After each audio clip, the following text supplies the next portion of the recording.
credit one called IR380 STIX Threat Intelligence. I heard about this and I only learned how to do it this week. It's very nice. So STIX, if you go to this website, there are these two products. This is threat intelligence, is information about the attackers in the real world, live feeds. And there's two things that go together, STIX and Taxi. And this project is just about STIX. STIX is a structured language to send threat intelligence. So you might say this IP address is being used by this attacker to send this malware and put it on people's machines, and when it gets there, it will have this hash value.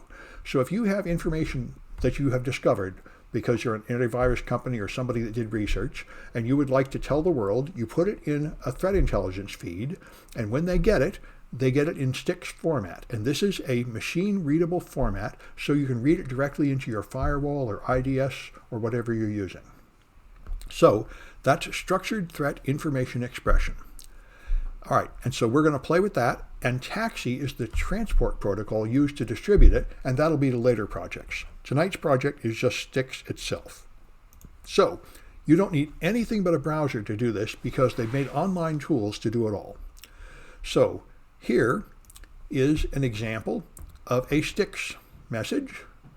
And why is that an invalid request? Raw GitHub user content. Oh, it's got a slash at the end. You have to get rid of the slash. All right. I'll have to fix that. There's a slash there I'll get rid of. Let me bring this up right now so I don't forget. It's going to be in my IR380. All right, so I'll get that slash out of there. So here's what you got. This is the structure of a STIX object. It is a JSON file, JavaScript object notation.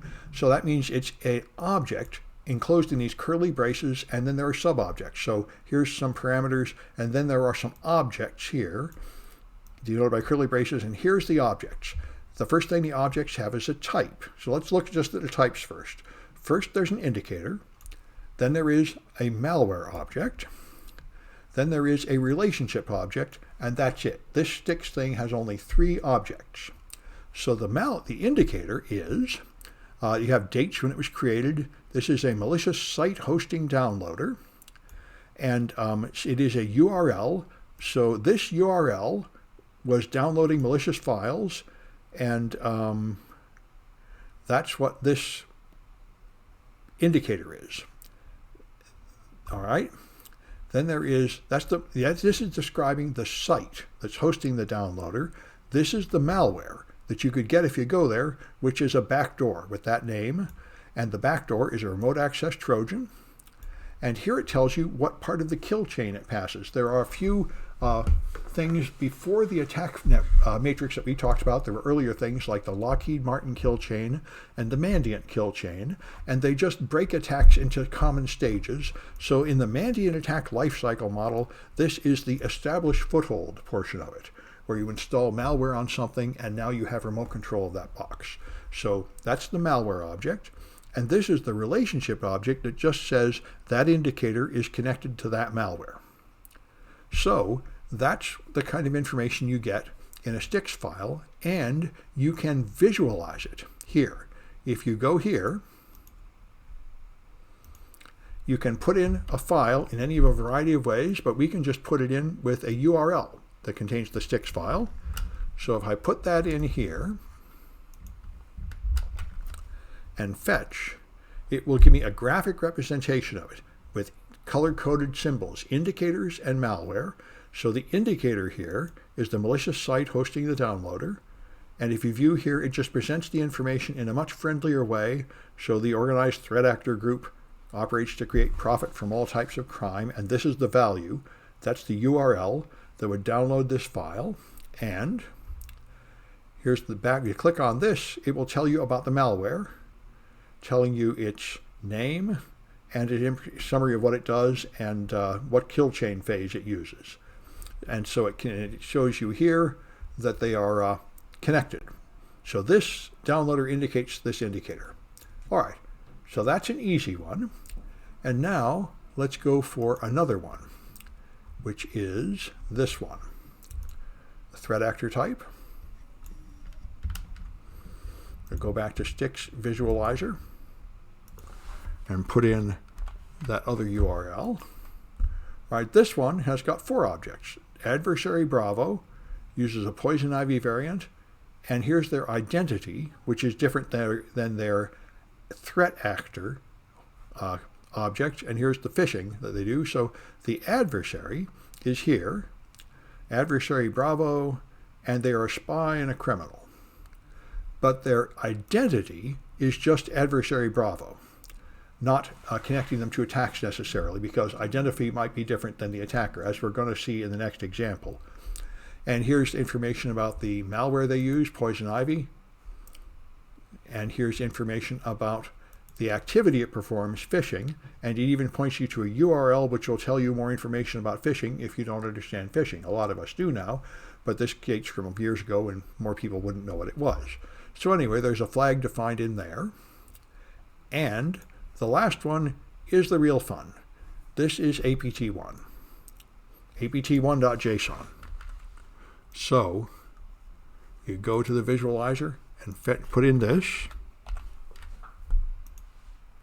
and that ungodly mess is the complete threat intelligence that Mandiant published in, I think, 2010 openly, and they analyzed it in 2003 secretly. And for the years between 2003 and 2010, all of us in the security community heard rumors that China was hacking everybody, but nobody had publicly admitted it yet. But in 2010, they hacked Google, and the founders of Google got so mad that they publicly told the world that China had hacked them, and then they declassified this stuff and published it. So now we all know China is hacking us, and so this is APT1, exposing one of China's cyber espionage units. This is the report which Mandiant published, which exposed this whole bed of worms, explaining this. They knew about it since 2004, but they didn't publish it until 2010. It was secret until then, and all these different things are happening here. You have all these different threat actors, like somebody named Superhard. You have identities of people that you can learn about. You have tools and techniques. All these interesting things are in here, and I wrote several flags you can find out here. Somebody named Mei Kang. Here's HTRAN. There's quite a few. There's presence and reconnaissance. There are quite a few tools used. In here we've got, here's PW dump and LSASS. I think those are password hash stealing tools. Here's somebody named Ugly Gorilla. Here's the Communist Party of China. You know, lots of good things. No, I don't think Mandiant was honeypotting the attackers. Mandiant was doing what's in your textbook.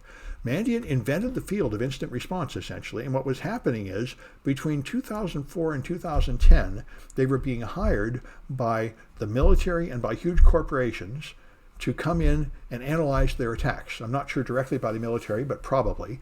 And all that stuff was like behind an NDA or classified. So they would go into networks and analyze the logs and install things. They were performing instant response.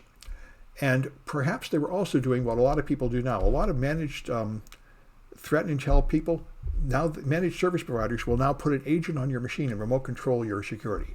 So they'll actually monitor your security and logs from a distance. And they might have been doing that. I'm not sure if Mandiant ever did that. But that's what a lot of people do. So there probably, some of it's honeypotting, but most of it, I think, was instant response of the type we've been talking about in this class, coming in after there's an intrusion and analyzing everything to find all the malware and all the attacks and how to kick them out. And they developed a large repository of information, which is why Mandiant is the leader here. They've been doing it for longer than anybody, and they know everything. They know all the groups, they know all the tools, they've seen it all before. They have all these internal tools they've specialized to analyze things. So, you know, when you get hacked and you're not messing around, you pay a high fee and you bring in Mandiant. They're the experts that will really take care of your problem if you're a big corporation with a lot of money and you really want to solve this problem. But anyway, and a lot of this has now been declassified and exposed, and this is one of them. So it's a good thing to get used to looking through this kind of intelligence. And this is what you see in all the news reports. And so we'll talk. I'll have future projects how you can subscribe to feeds and get the latest reports about these. But it's good to get used to this kind of intelligence, how it's structured, and how to use it.